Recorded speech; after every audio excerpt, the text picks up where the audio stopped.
Well, howdy there, folks. James, political friar, coming at you again. Today, we're going to talk about Joe Biden and his upcoming visit to Israel and what effect that'll have on the conflict, and then a couple little updates at the end, just things that I noticed. So, on Wednesday, Joe Biden will fly into Tel Aviv and visit with the Israeli government. And the reason for his trip is threefold. It's to show a bit of tangible support for Israel, which is important for domestic politics and for the Western coalition in general, for that to happen. Second, he's going to do his best to talk the Israelis into allowing for humanitarian aid to reach Gaza in some form or another. And third, and probably most important, he's going to try to prevent this war from escalating. His very presence will prevent this war from escalating, at least in the short term. You won't see an Israeli ground invasion today or tomorrow or Thursday. It would be gauche to kick that off while Joe was in the region.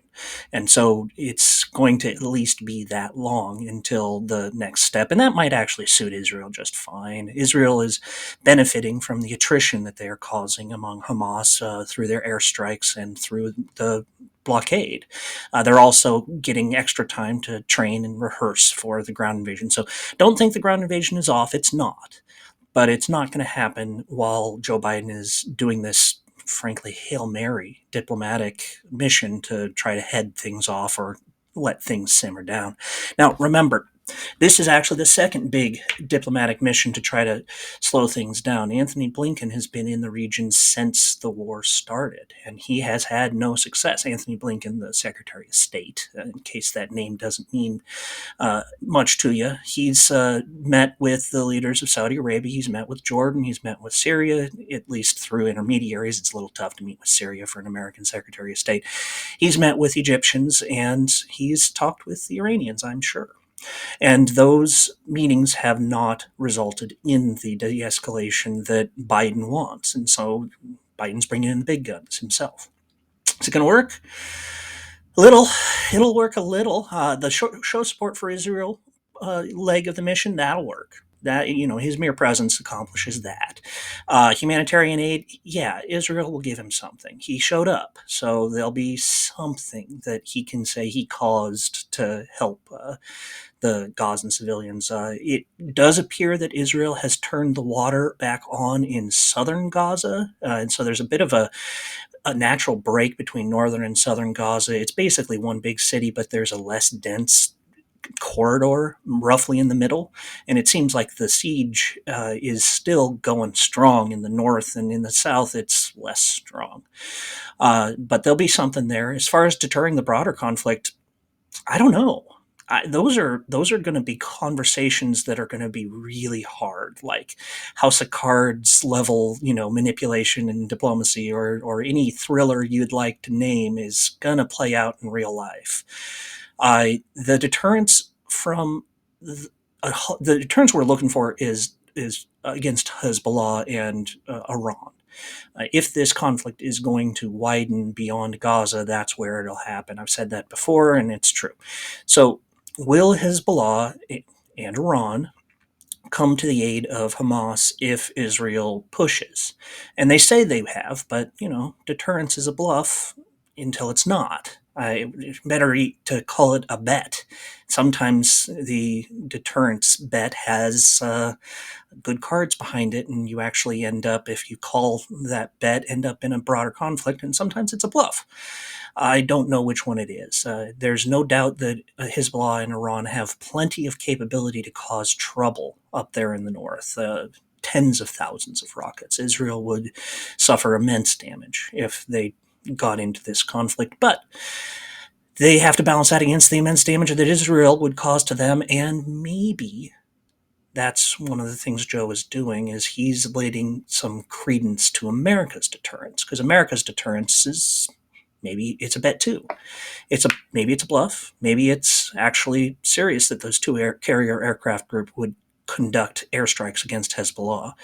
There's no doubt that the United States conducting airstrikes against Hezbollah would be legal in the United States. Hezbollah is a designated terrorist organization, and the authorization for use of military force that was originally against Al Qaeda would apply to them.